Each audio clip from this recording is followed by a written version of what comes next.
Sous les doigts tremblants de Léa, la cicatrice chirurgicale sur le ventre de la mère lynx révéla l'horreur qui la poussait à porter son chaton mort jour après jour.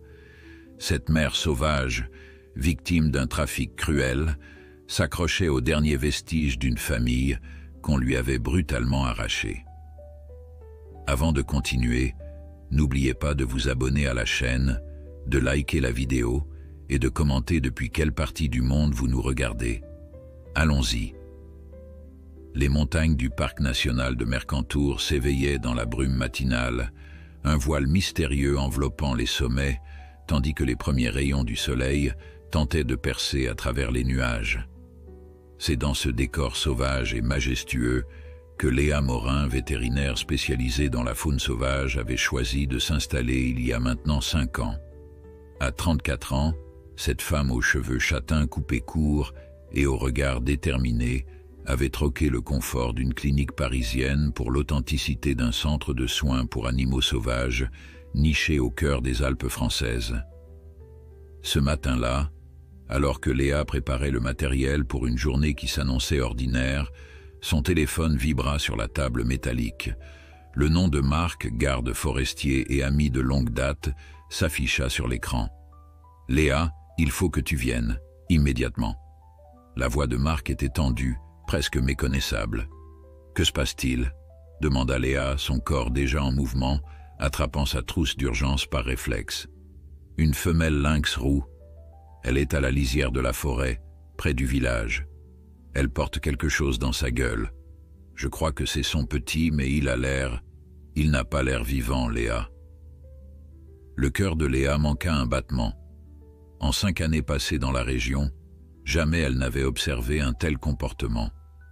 Les lynx roux étaient des créatures discrètes, farouches, qui évitaient à tout prix la proximité humaine. « J'arrive. Ne t'approche pas d'elle. Surveille-la de loin. » 20 minutes plus tard, le 4x4 de Léa s'arrêtait sur un chemin forestier boueux. Marc l'attendait, jumelles à la main, le visage grave.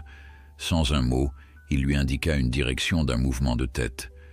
À travers les jumelles, Léa l'aperçut enfin. La femelle lynx se tenait à l'orée du bois, son pelage tacheté se confondant presque avec les ombres des arbres. Dans sa gueule, un petit corps inerte pendait mollement. Le chaton ne bougeait pas, sa fourrure terne contrastant avec celle, vibrante de vie, de sa mère. « Mon Dieu » murmura Léa. « Depuis combien de temps l'observes-tu » ?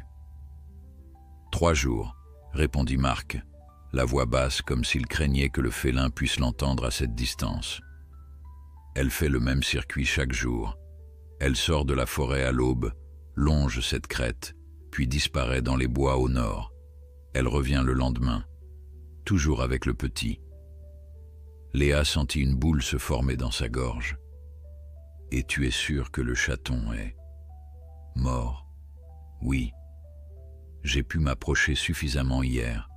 Il ne respire plus, son corps est rigide, mais elle refuse de l'abandonner. » Le comportement était exceptionnel, même pour un félin connu pour son instinct maternel protecteur.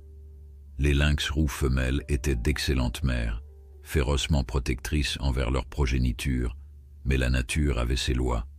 Normalement, un animal sauvage abandonnerait le corps d'un petit mort, une stratégie d'économie d'énergie essentielle à la survie.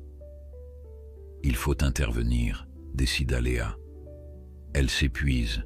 Si elle continue comme ça, elle va mourir d'épuisement ou de faim. » Marc hocha la tête, mais son regard trahissait son incertitude. « Comment comptes-tu t'y prendre ? Elle ne nous laissera jamais approcher. » Léa réfléchit un instant, son esprit professionnel évaluant rapidement les options. « Il nous faut une équipe, des filets, un fusil hypodermique. Nous devons la tranquilliser pour récupérer le chaton et l'examiner. Et il faut aussi l'examiner, elle. » 3 heures plus tard, une petite équipe s'était formée. Thomas, un autre vétérinaire du centre, les avait rejoints avec le matériel nécessaire. Emma, biologiste spécialisée dans les félins sauvages, complétait l'équipe. Ensemble, ils avaient élaboré un plan. Si elle suit le même parcours que les jours précédents, elle passera par ce vallon, expliqua Marc, désignant un passage étroit entre deux formations rocheuses. Nous pouvons installer les filets ici et ici. Une fois qu'elle sera prise, Léa pourra utiliser le fusil hypodermique. L'attente fut longue et tendue. Caché derrière des rochers et des buissons, il guettait le moindre mouvement. Le soleil atteignait son zénith quand un craquement de branches alerta le groupe. La femelle lynx approchait, son pas lent et déterminé, le corps de son petit toujours dans sa gueule. Elle a l'air épuisée, chuchota Emma. Regardez comme elle se traîne. C'était vrai. Le félin, normalement si agile et vif, avançait avec difficulté. Ses flancs étaient creux, signe qu'elle n'avait pas chassé depuis plusieurs jours.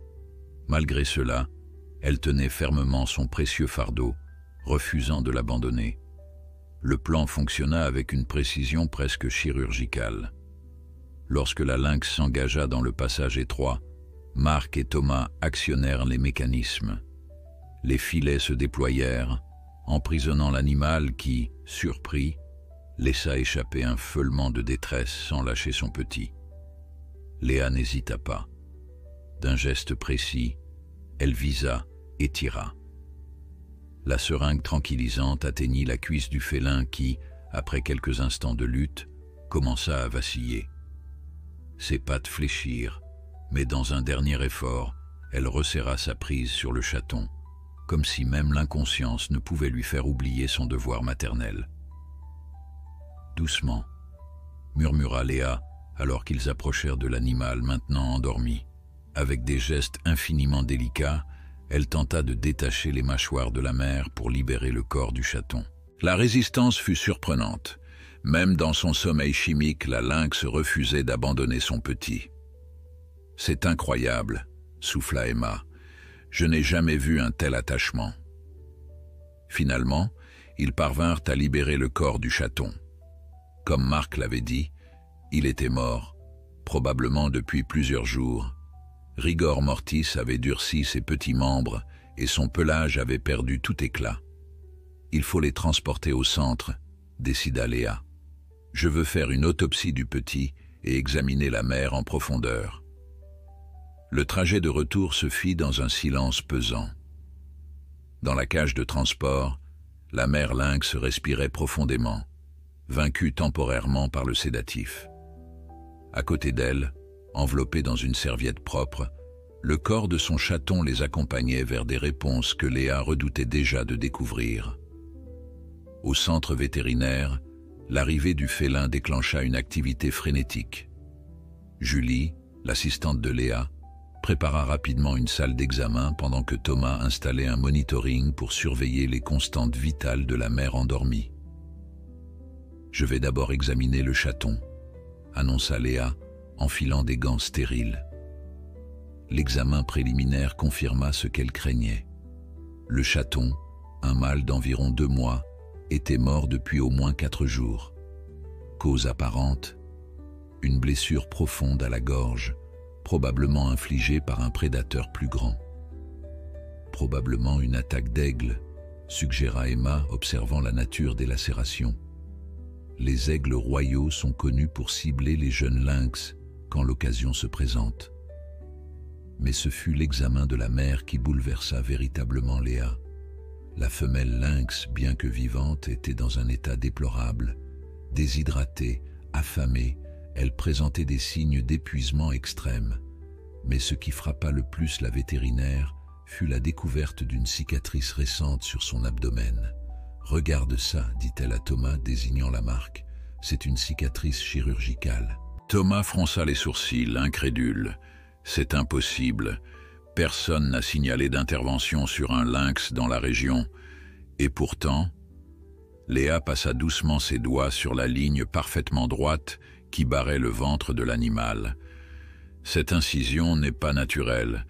Quelqu'un a opéré cette lynx récemment. » Emma s'approcha, son expression passant de la confusion à la compréhension horrifiée.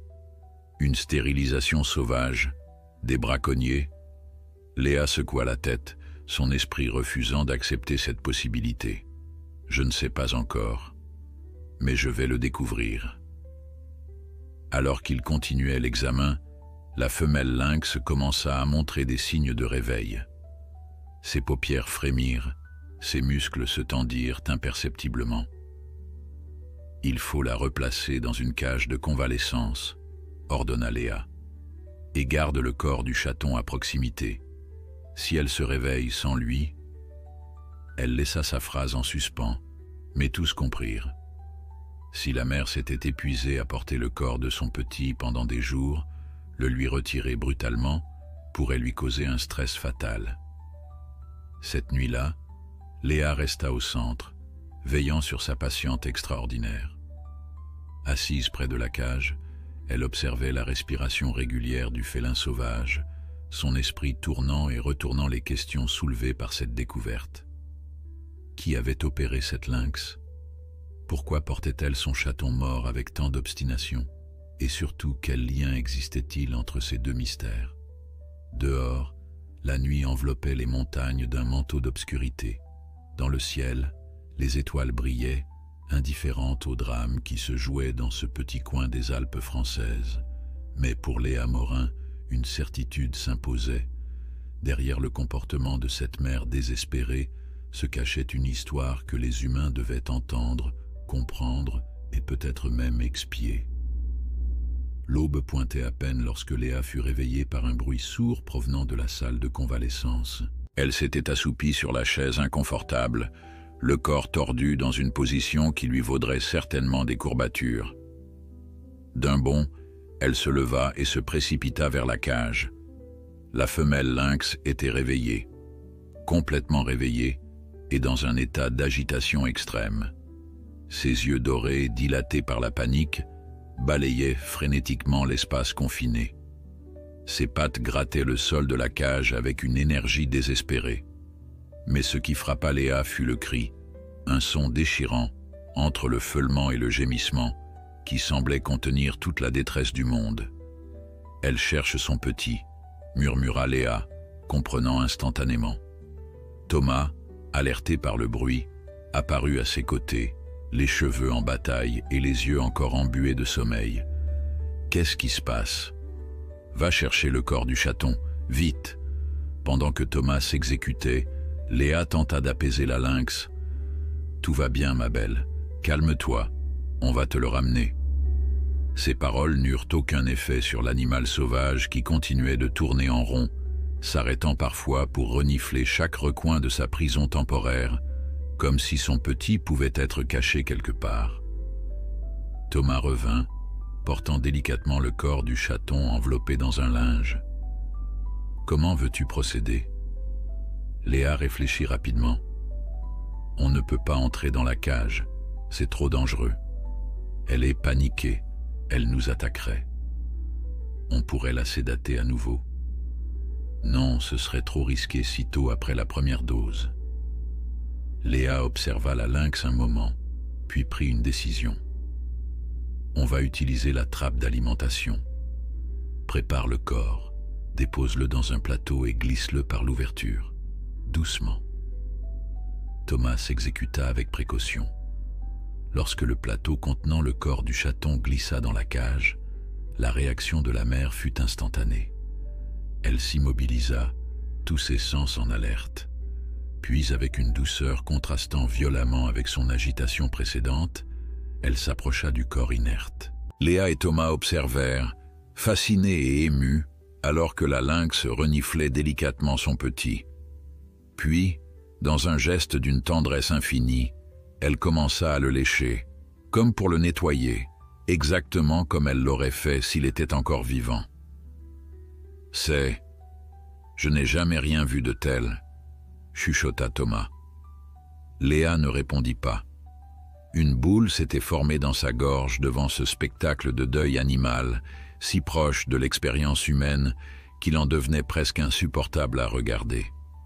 Finalement, la lynx s'allongea, enroulant son corps autour du petit être sans vie, comme pour le protéger ou lui donner une chaleur qu'il ne pouvait plus ressentir. Ses yeux, fixés sur un point invisible, semblaient refléter une douleur au-delà des mots. « Laissons-la tranquille pour l'instant », décida Léa. Je veux qu'Emma analyse les photos de cette cicatrice. Et il faut contacter tous les vétérinaires de la région. Quelqu'un doit savoir quelque chose. La matinée passa dans une frénésie d'activité. Des échantillons de sang prélevés sur la mère lynx furent envoyés au laboratoire régional. Emma, armée de son appareil photo et de son ordinateur portable, documentait méticuleusement chaque détail de la mystérieuse cicatrice. Marc, de son côté, contactait ses collègues gardes forestiers pour savoir si des activités suspectes avaient été signalées dans le parc récemment. À midi, ils se réunirent dans le petit réfectoire du centre pour partager leurs découvertes. J'ai parlé à tous les vétérinaires de la région, commença Léa, poussant distraitement une salade qu'elle n'avait pas touchée. Aucun n'a pratiqué d'intervention sur un lynx ces derniers mois. J'ai même appelé les centres de soins des départements voisins. Rien. Thomas fronça les sourcils. Ce qui confirme une intervention non déclarée. Braconnage ou expérimentation illégale. J'ai quelque chose, intervint Emma, tournant son ordinateur portable vers le groupe. À l'écran s'affichait une image agrandie de la cicatrice abdominale de la lynx. Regardez ces marques régulières de chaque côté de l'incision. Ce sont des points de suture, mais d'un type très particulier. On les utilise principalement dans la chirurgie de précision, notamment pour les césariennes. Un silence lourd s'abattit sur la pièce.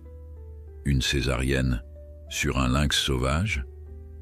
Marc semblait incrédule. Léa ferma les yeux un instant, les pièces du puzzle s'assemblant lentement dans son esprit. Ce n'est pas une stérilisation, c'est une extraction. Quelqu'un a forcé cette lynx à mettre bas par césarienne. Pourquoi faire ça? Demanda Thomas, l'horreur se peignant sur son visage. Les chatons de lynx roux peuvent valoir cher sur le marché noir, expliqua Emma, son visage habituellement serein, maintenant empreint de colère. Des collectionneurs, des zoos privés illégaux. Mais alors, le chaton qu'elle porte, ce serait le seul qu'elle aurait réussi à sauver, suggéra Marc. Léa secoua la tête. Je ne pense pas. L'autopsie montre que le chaton est mort d'une attaque de prédateur. Les blessures correspondent à des serres d'aigle, comme l'a suggéré Emma. Je pense plutôt que c'est le seul qui lui restait, son dernier lien avec sa portée. Le téléphone de Léa sonna, interrompant la discussion. C'était le laboratoire. Elle écouta en silence, son visage s'assombrissant au fil des secondes. Merci. Envoyez-moi les résultats complets par email. Elle raccrocha, puis fixa le groupe avec une expression grave. Les analyses sanguines révèlent des traces de médicaments anesthésiques et d'antibiotiques, des produits qu'on utilise couramment en médecine vétérinaire. Cette intervention a été réalisée par quelqu'un qui sait ce qu'il fait. Un vétérinaire, suggéra Thomas. Ou quelqu'un ayant une formation médicale, acquiesça Léa, ce qui rend cette histoire encore plus inquiétante. Le silence retomba, chacun méditant sur les implications de ces découvertes. Emma fut la première à le rompre. Je vais contacter mes collègues qui travaillent sur le trafic d'espèces protégées. Ils pourront peut-être nous dire si des réseaux sont actifs dans la région. Bonne idée, approuva Léa. Marc, peux-tu élargir la zone de recherche? Si des braconniers opèrent, ils ont forcément laissé des traces. Je m'en occupe, promit le garde forestier. Je vais organiser des patrouilles supplémentaires. Et la mère, comment va-t-elle? Demanda Thomas, ramenant l'attention sur leur patiente immédiate. Physiquement, elle récupère, répondit Léa. Elle a bu un peu d'eau ce matin, c'est déjà un progrès. Mais psychologiquement, elle laissa sa phrase en suspens, incapable d'exprimer l'étendue de la détresse qu'elle avait observée chez l'animal. Qu'est-ce qu'on va faire pour elle? On ne peut pas la garder indéfiniment avec le corps de son petit, fit remarquer Emma, posant la question que tous évitaient. Léa soupira. Je ne sais pas encore. Si on lui retire son chaton trop tôt, elle pourrait se laisser mourir. Mais tu as raison, ce n'est pas une solution à long terme. J'ai une idée, dit soudain Thomas. Qu'est-ce qui se passerait si on lui présentait un autre chaton? Pas un lynx, évidemment, mais peut-être un chaton domestique orphelin? Il y en a 3 qui viennent d'arriver au refuge municipal. Léa fronça les sourcils, considérant la suggestion. C'est risqué. Elle pourrait le rejeter, ou pire. Ou elle pourrait l'adopter, contre Thomas. Les félins ont cette capacité. J'ai déjà vu des lionnes adopter des antilopes en captivité. C'est extrêmement rare, objecta Emma. Mais pas impossible, insista Thomas. Et honnêtement, quelles sont nos alternatives? Léa se leva, sa décision prise. On va essayer, mais avec toutes les précautions possibles.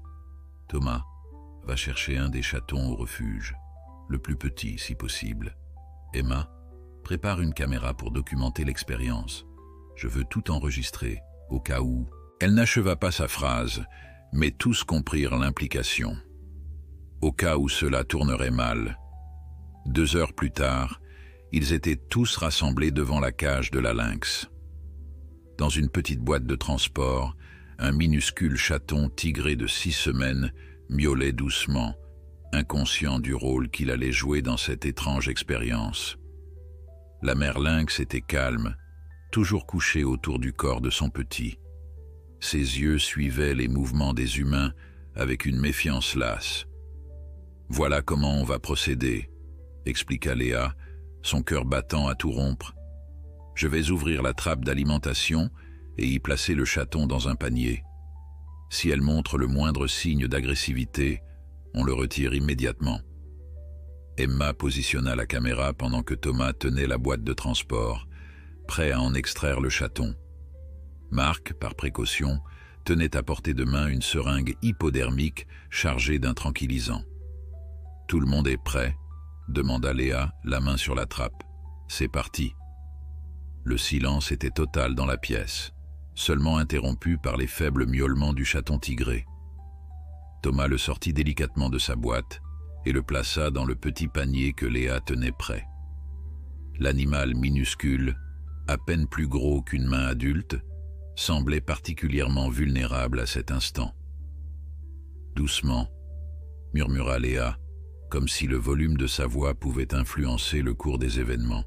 Avec une lenteur calculée, elle fit glisser le panier contenant le chaton par la trappe d'alimentation.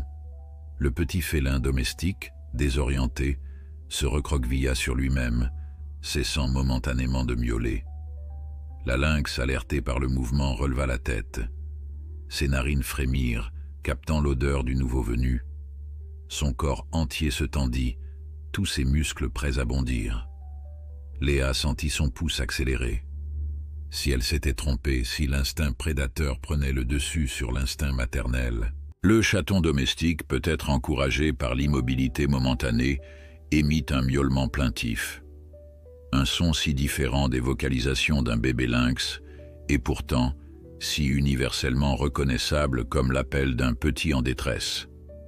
La réaction de la mère lynx fut stupéfiante.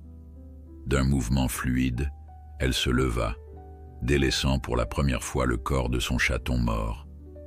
Ses yeux, fixés sur le nouveau venu, ne montraient ni agressivité, ni intention de chasse. Juste une curiosité intense, presque prudente. Elle ne montre aucun signe d'agressivité, chuchota Emma, qui filmait la scène sans cligner des yeux.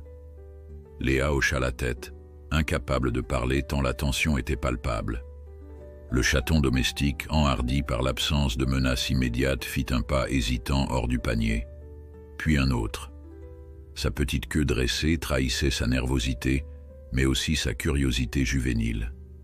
Ce qui se passa ensuite laissa les 4 humains bouche bée. La lynx s'approcha du chaton, le dominant de toute sa taille. Puis, avec une délicatesse infinie, elle se pencha et le renifla longuement. Le chaton, figé par la peur, n'osait plus bouger. Puis, dans un geste qui sembla briser quelque chose dans la poitrine de Léa, la mère lynx commença à lécher le petit être tremblant. « Mon Dieu !» souffla Thomas. Le chaton, d'abord surpris, se détendit progressivement sous les attentions de la grande féline, Après quelques minutes de toilettage méticuleux, il osa même émettre un petit miaulement, auquel la lynx répondit par un son grave, doux, presque rassurant. « Elle l'accepte », murmura Emma, incrédule. « Elle l'adopte. » Léa observait la scène, partagée entre l'émerveillement professionnel et une émotion brute, presque primitive. Devant elle se jouait un miracle de la nature, une adaptation extraordinaire, un pont entre sauvage et domestique qui défiait toutes les probabilités. Le chaton, maintenant complètement à l'aise, commença à explorer timidement son nouvel environnement, toujours sous le regard attentif de sa mère adoptive. Lorsqu'il s'approcha du corps du chaton lynx, la mère intervint doucement, le guidant ailleurs avec son museau. « Elle protège le nouveau des traumas de l'ancien », observa Marc, sa voix rauque d'émotion. « C'est presque humain », compléta Léa. « Oui, je sais. » Ils observèrent encore quelques minutes, fascinés par cette improbable adoption. Puis, d'un accord tacite, ils décidèrent de laisser les deux félins tranquilles pour que leur lien puisse se développer sans l'intrusion des regards humains. Dans le couloir, l'équipe laissa échapper un soupir collectif de soulagement.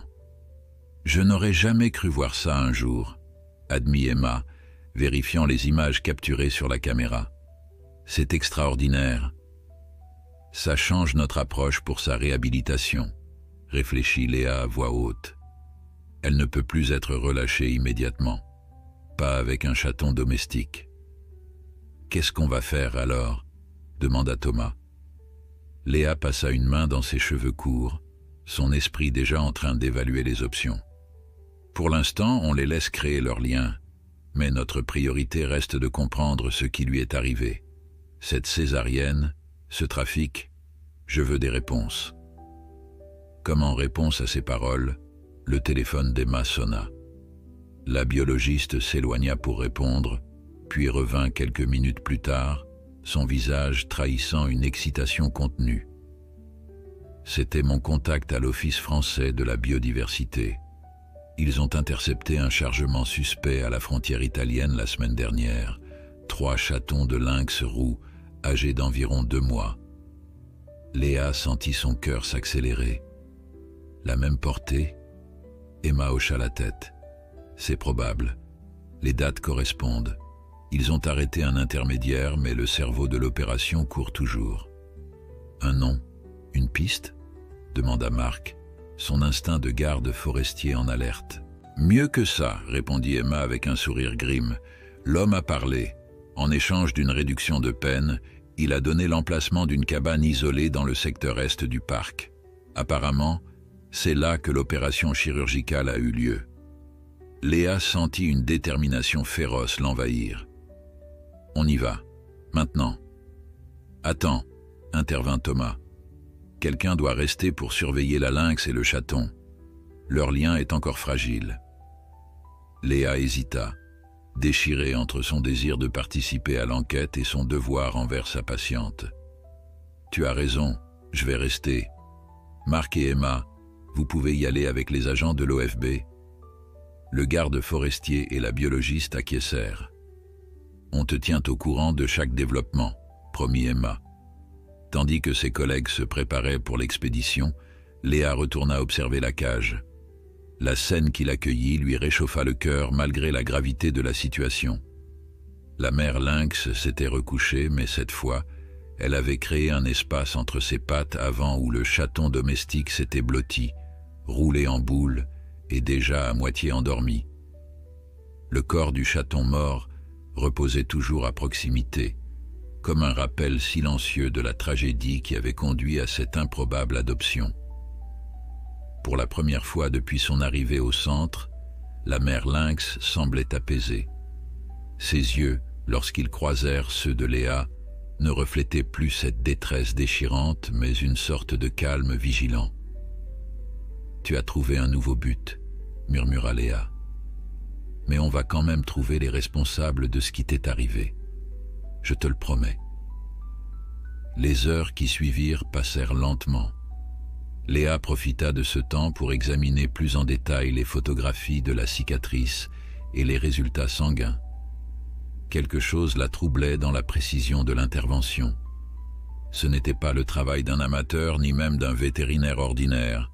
La technique utilisée évoquait une spécialisation en chirurgie des félidés. Son téléphone vibra, la sortant de ses réflexions. C'était un message d'Emma. Arrivé à la cabane, vide mais plein d'indices. Matériel chirurgical, médicaments. Marc a trouvé quelque chose d'intéressant. On rentre. Léa sentit un mélange d'anticipation et d'appréhension. Quel secret cette cabane isolée avait-elle révélé? Elle retourna auprès de la cage, constatant avec satisfaction que la mère lynx avait finalement accepté de boire un peu d'eau et de grignoter quelques morceaux de viande fraîche que Julie avait déposés plus tôt.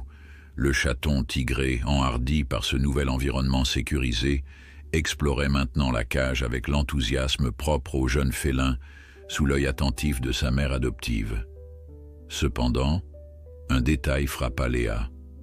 La lynx n'avait toujours pas abandonné le corps de son petit. Alors qu'elle avait accepté le chaton domestique, elle maintenait une connexion avec son propre petit décédé, se recouchant périodiquement près de lui, le léchant parfois doucement comme si elle espérait encore un miracle. « Il va falloir l'aider à faire son deuil », murmura Léa, comprenant que cette étape serait cruciale pour la réhabilitation complète de l'animal. Le bruit d'un véhicule approchant rapidement l'alerta.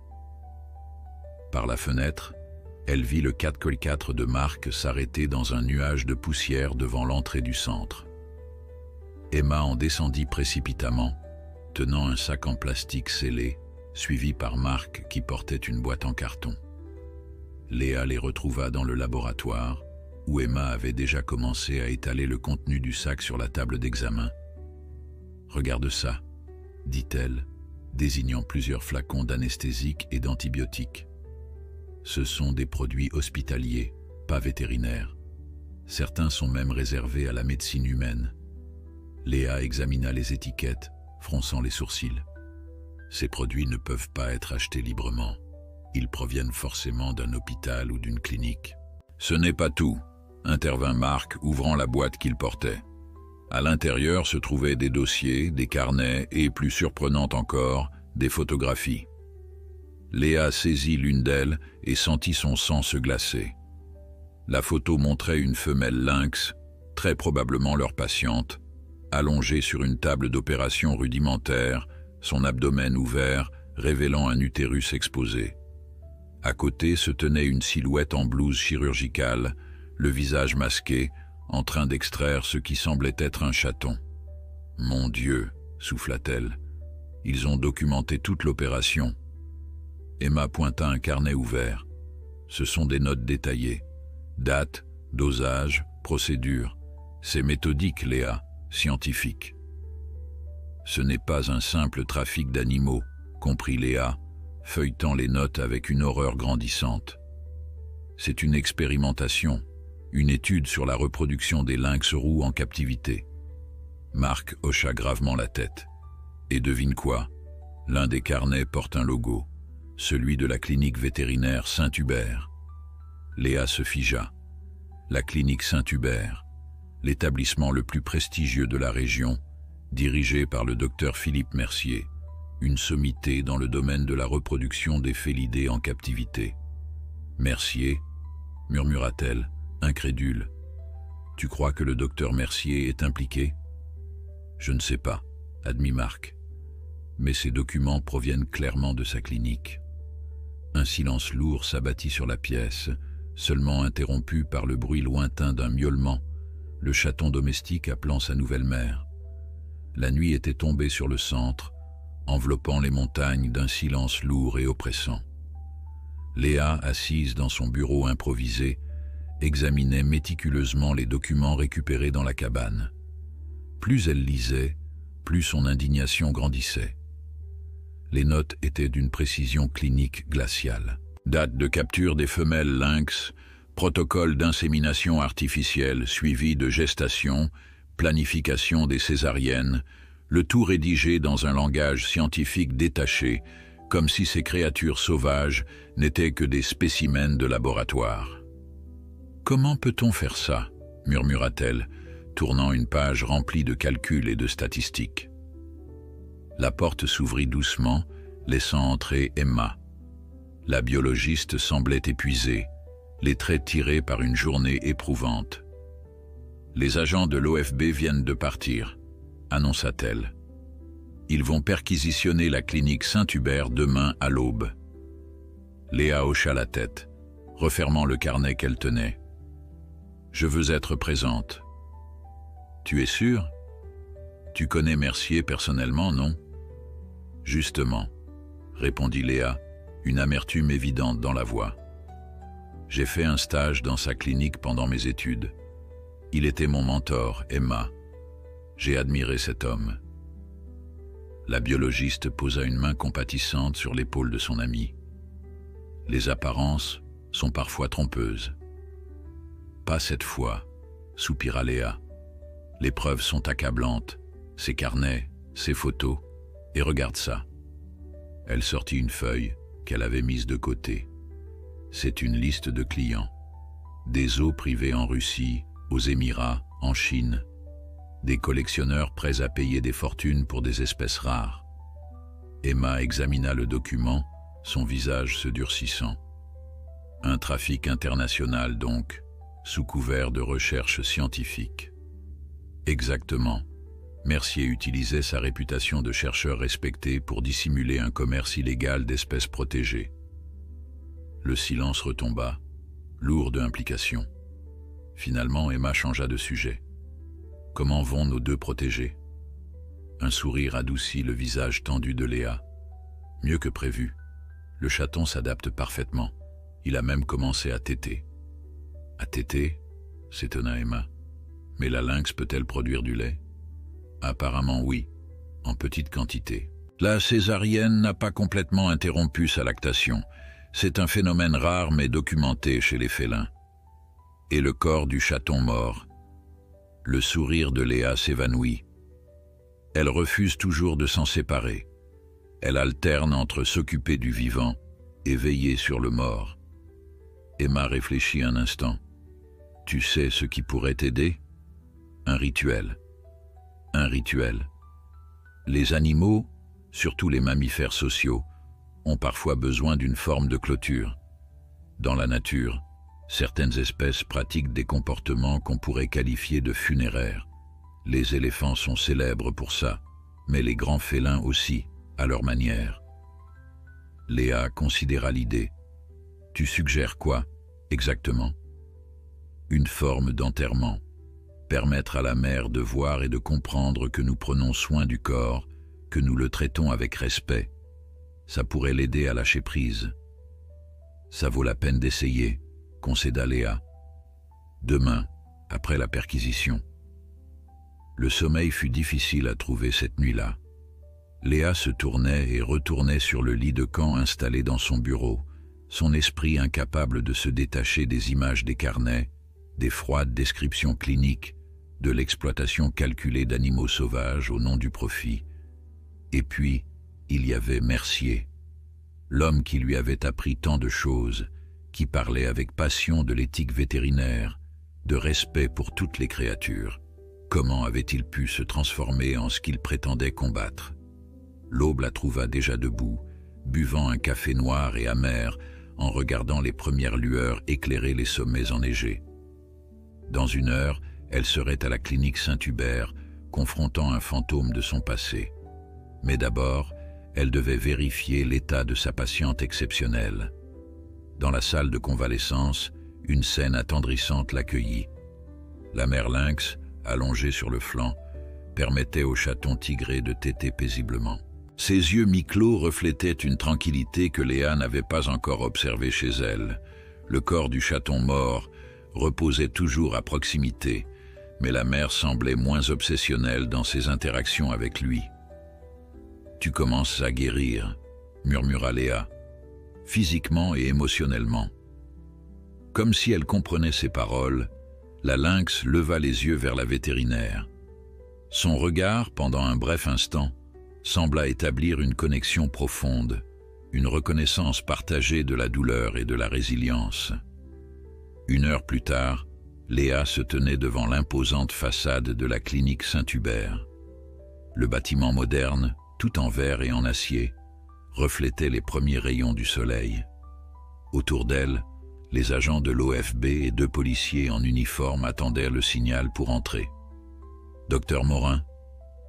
Léa se tourna vers l'agent qui l'avait appelé, un homme d'une 50aine d'années au visage grave.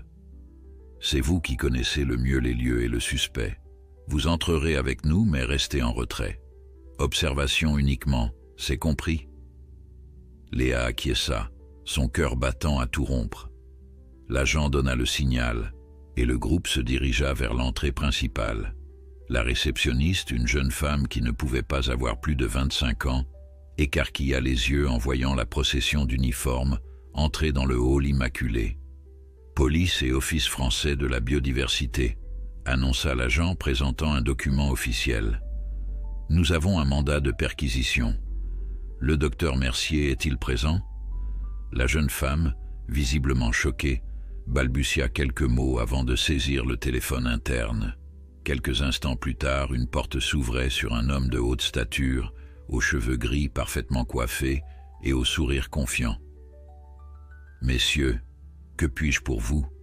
demanda le docteur Philippe Mercier, avant que son regard ne se pose sur Léa. Son sourire vacilla imperceptiblement. « Léa, quelle surprise !»« Docteur Mercier, » répondit-elle froidement, maintenant la distance professionnelle qu'elle s'était promise. L'agent principal s'avança, expliquant la raison de leur visite. Le visage de Mercier resta impassible, mais Léa, qui le connaissait bien, nota la tension soudaine dans sa mâchoire, le léger raidissement de ses épaules. « Je n'ai rien à cacher », affirma-t-il avec une assurance tranquille. « Ma clinique est ouverte à votre inspection, mais je vous assure que vous perdez votre temps. » La perquisition commença, méthodique et approfondie. Léa fut assignée à l'examen des dossiers médicaux et des registres de médicaments, tandis que d'autres agents inspectaient les salles d'opération et les zones de stockage. Pendant 2 heures, elle plongea dans les archives de la clinique, cherchant des incohérences, des mentions de lynx roux, des traces des expérimentations décrites dans les carnets. Mais tout semblait en ordre, désespérément, suspicieusement en ordre. « Rien ?» demanda l'agent principal, la rejoignant dans la salle des archives. Léa secoua la tête, frustrée. « Les registres sont impeccables, trop impeccables, peut-être, comme si quelqu'un avait pris soin d'effacer toute trace compromettante. » L'agent grimaça. « Même chose dans le reste de la clinique. Nous avons trouvé les médicaments mentionnés dans les carnets, mais leur utilisation est parfaitement documentée pour des interventions légitimes. » « Il a eu le temps de nettoyer, » murmura Léa. Quelqu'un l'a prévenu. Ils retournèrent dans le hall principal, où Mercier les attendait, un sourire poli, mais triomphant aux lèvres. « Comme je vous l'ai dit, messieurs, vous perdez votre temps. Ma clinique respecte scrupuleusement la législation. » L'agent principal s'apprêtait à répondre quand Léa remarqua quelque chose. Sur le mur derrière Mercier, s'alignaient des photographies encadrées, lui avec diverses personnalités recevant des prix, posant fièrement devant sa clinique. Mais l'une d'elles attira particulièrement son attention. « Pouvons-nous voir votre laboratoire privé, docteur ?» demanda-t-elle soudainement. Mercier se tourna vers elle, surpris. « Mon laboratoire ? Il n'est pas inclus dans le mandat. C'est un espace personnel, situé dans ma résidence privée. » Justement, insista Léa, pointant la photographie. Cette image montre clairement des équipements qui ne sont pas présents ici. Et si je ne me trompe pas, ce microscope électronique au fond correspond exactement à celui décrit dans les carnets que nous avons trouvés. Le sourire de Mercier se figea. Ces carnets n'ont aucune valeur juridique. Vous ne pouvez pas prouver qu'ils sont liés à moi. Vraiment ? Léa sortit son téléphone, affichant une photo qu'elle avait prise la veille. Cette image montre une césarienne pratiquée sur une femelle lynx roux. Et même avec un masque chirurgical, Je reconnaîtrai entre mille cette cicatrice sur votre main droite. Celle que vous vous êtes faite en secourant ce tigre de Sibérie. Vous vous souvenez? Vous m'aviez raconté cette histoire pendant mon stage. Le visage de Mercier se décomposa, toute trace de confiance s'évaporant instantanément. L'agent principal s'approcha, soudain très intéressé. « Il semble que nous devions étendre notre perquisition à votre résidence, docteur Mercier. » La résidence de Philippe Mercier se dressait à flanc de montagne, à une vingtaine de kilomètres du centre-ville. Une maison contemporaine aux lignes épurées, grande baie vitrée offrant une vue spectaculaire sur les sommets environnants. Un lieu qui respirait le succès et le raffinement. Mais ce matin-là, l'atmosphère élégante était brisée par l'intrusion des véhicules officiels et le va-et-vient des agents. Mercier, assis rigidement dans son salon luxueux, observait la scène avec un mélange de dédain et d'inquiétude mal dissimulée. Léa, accompagnée de l'agent principal et d'un expert en preuves scientifiques, se dirigea vers l'arrière de la propriété où une annexe indépendante servait de laboratoire privé. Une porte sécurisée en contrôlait l'accès. « Le code, docteur ?» demanda l'agent, se tournant vers Mercier qui les avait suivis à contre-cœur. « Je proteste formellement contre cette intrusion, » répondit-il froidement. « Mon avocat est en route. »« Le code, docteur », répéta l'agent, impassible, « ou nous serons contraints de forcer l'entrée. » Après un moment de tension, Mercier céda, dictant une série de chiffres que l'agent tapa sur le clavier électronique. La porte s'ouvrit avec un léger sifflement pneumatique, révélant un espace qui contrastait violemment avec l'esthétique chaleureuse de la maison principale. Le laboratoire était clinique, aseptisé, chaque surface brillant sous l'éclairage blanc et froid. Des équipements de pointe s'alignaient le long des murs, microscopes électroniques, centrifugeuses, séquenceurs ADN. Au centre, une table d'opération métallique dominait l'espace, entourée de moniteurs et d'appareils médicaux. « C'est ici », murmura Léa, reconnaissant immédiatement la configuration vue sur les photographies. L'expert se mit immédiatement au travail, prélevant des échantillons, photographiant chaque recoin du laboratoire. L'agent, quant à lui, se dirigea vers une armoire métallique fermée à clé. « Ouvrez-la », ordonna-t-il à Mercier. Cette fois, le vétérinaire ne protesta pas. Il sortit une petite clé de sa poche et déverrouilla l'armoire. À l'intérieur, soigneusement rangées, se trouvaient des dizaines de fioles étiquetées, des lames de microscope préparées et une série de classeurs. Léa s'empara de l'un d'eux, l'ouvrit et sentit son cœur se serrer. Sous ses yeux s'étalaient les preuves irréfutables, photographies de lynx roux en captivité, rapports détaillés d'insémination artificielle, suivis de grossesse, détails des césariennes.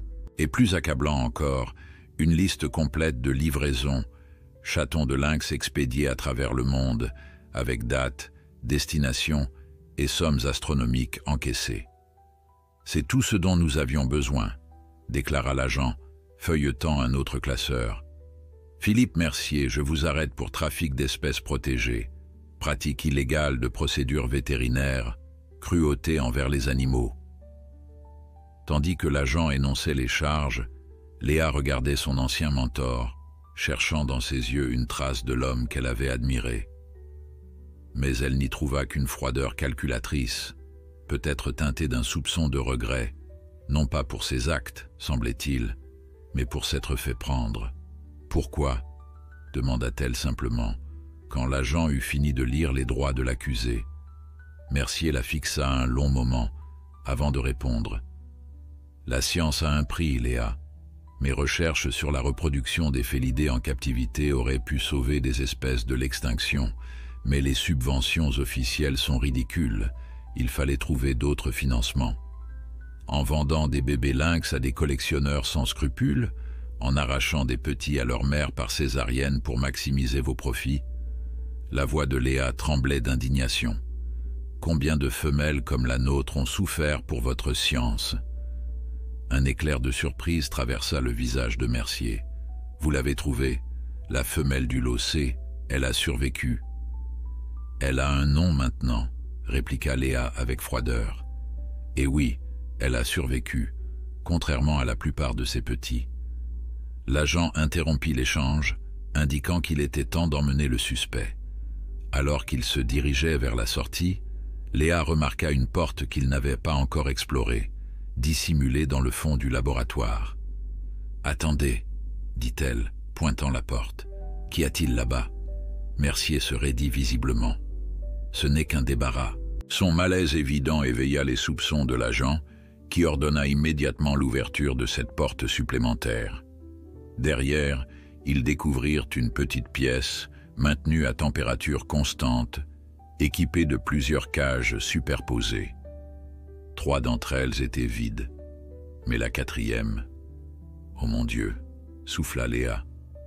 Dans la cage du bas, une femelle lynx roux gisait sur le flanc, respirant faiblement. Son abdomen présentait une cicatrice fraîche, similaire à celle de leur patiente au centre. Mais contrairement à elle, cette femelle semblait avoir abandonné toute volonté de vivre. Ses yeux, ternes et vitreux, fixaient un point invisible, indifférent à l'agitation autour d'elle. « Une autre victime », murmura l'agent. « Nous aurons besoin d'un transport d'urgence pour cet animal. » Léa s'approcha de la cage, son instinct professionnel prenant le dessus sur sa colère. L'animal était clairement déshydraté, probablement affamé depuis plusieurs jours.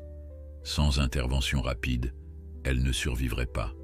« Je m'en occupe », déclara-t-elle, sortant déjà son téléphone pour appeler Thomas.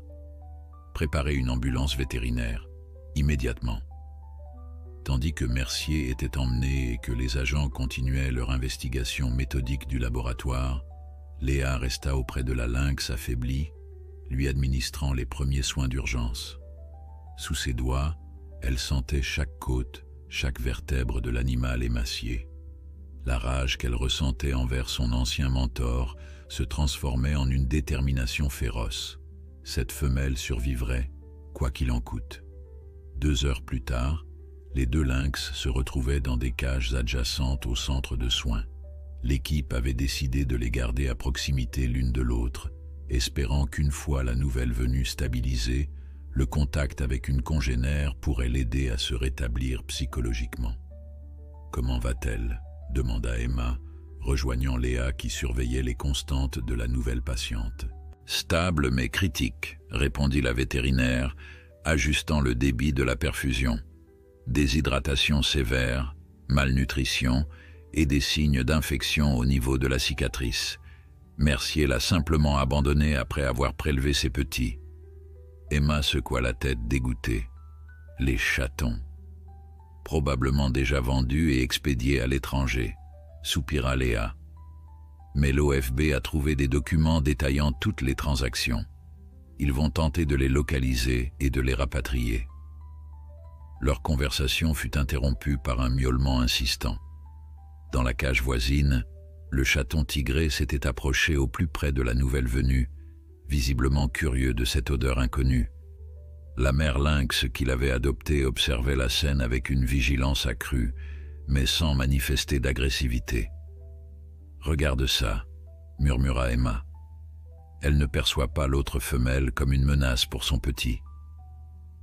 Peut-être qu'elle reconnaît en elle une compagne d'infortune, suggéra Léa. Elles ont traversé le même enfer. Alors qu'elles observaient l'interaction entre les félins, Thomas entra dans la salle, portant une petite boîte en bois sculptée. « C'est prêt », annonça-t-il doucement, « pour le rituel dont vous parliez. » Léa et Emma échangèrent un regard. Le moment était venu d'aider leur première patiente à faire son deuil, à lâcher prise sur le corps de son petit, qu'elle continuait de veiller malgré l'arrivée du chaton adoptif. « Comment allons-nous procéder ?» demanda Thomas. « Il faut que ce soit solennel, respectueux, » expliqua Emma. « Les félins sont sensibles à l'atmosphère, aux émotions. » Ils décidèrent d'un plan simple mais significatif. Dans un espace tranquille à l'arrière du centre, Thomas avait préparé un petit trou, bordé de pierres et de quelques fleurs sauvages. La boîte en bois, doublée d'un tissu doux, accueillerait le corps du chaton. Le plus délicat serait de permettre à la mère d'assister à cette cérémonie impromptue, sans risquer qu'elle ne s'échappe ou n'agresse quelqu'un dans sa détresse. On pourrait utiliser la cage de transport mobile, suggéra Léa.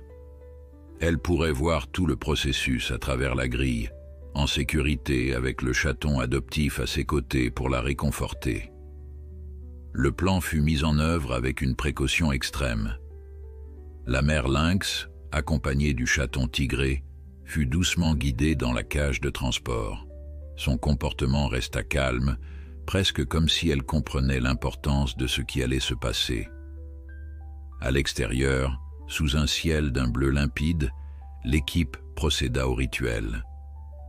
Thomas déposa délicatement le corps du chaton dans la boîte, que Léa referma après un dernier regard. Puis, avec une solennité qui aurait pu sembler excessive à un observateur extérieur, mais qui semblait parfaitement appropriée à cet instant, ils placèrent la boîte dans le trou préparé. Tout au long du processus, la mère lynx observait, immobile, ses yeux dorés ne quittant jamais la petite boîte. Le chaton tigré, sentant peut-être la gravité du moment, resta blotti contre elle, inhabituellement silencieux. Emma s'avança, tenant dans ses mains une poignée de petites fleurs de montagne qu'elle avait cueillies le matin même. Avec une délicatesse cérémonielle, elle les déposa autour de la boîte, créant une couronne de couleurs vives qui contrastait avec la terre sombre. Dans la nature, expliqua-t-elle doucement, comme si elle s'adressait directement à la mère lynx, la vie et la mort sont entrelacées. Chaque perte nourrit un nouveau commencement. Léa observait attentivement la réaction de l'animal. La lynx n'avait pas quitté la boîte des yeux, son corps tendu mais pas agressif. À ses côtés, le chaton tigré se blottissait contre elle, puisant et offrant du réconfort dans ce contact simple. Marc s'approcha à son tour, une petite pierre lisse à la main. Dans nos montagnes, les lynx font partie de l'âme des lieux. Ce petit être retourne à la terre qu'il a vu naître, mais son esprit continuera de courir sur les sommets. Il plaça la pierre au-dessus de l'endroit où reposait maintenant la boîte, comme un marqueur naturel, un repère dans le paysage. Thomas commença doucement à recouvrir la boîte de terre. C'était peut-être le moment le plus délicat du rituel. Comment la mère réagirait-elle en voyant son petit disparaître définitivement sous la terre? Un frémissement parcourut le corps de la lynx. Elle se redressa légèrement, comme pour mieux voir, mais ne montra aucun signe d'agitation excessive. Le chaton tigré émit un petit miaulement, attirant momentanément son attention. Elle le lécha brièvement avant de reporter son regard sur la cérémonie.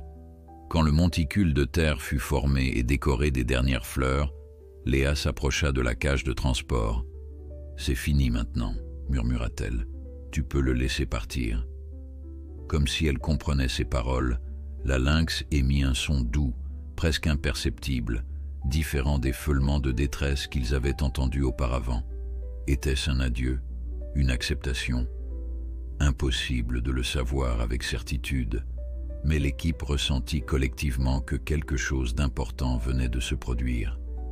Le retour au centre se fit dans un silence respectueux. Quand ils réinstallèrent la mère et son chaton adoptif dans leur cage habituelle, Léa remarqua immédiatement un changement subtil. La lynx ne chercha pas le corps de son petit. Pour la première fois depuis son arrivée, elle semblait avoir accepté son absence. « Ça a fonctionné », murmura Emma, observant la scène avec une émotion non dissimulée. Léa hocha la tête, trop émue pour parler. Voir cet animal sauvage, si profondément blessé, commencer à guérir, pas seulement physiquement mais émotionnellement, la touchait au plus profond de son être. C'était pour ces moments qu'elle avait choisi cette carrière, pour être témoin de cette résilience extraordinaire. Leur attention se porta ensuite sur la seconde femelle lynx, toujours dans un état critique.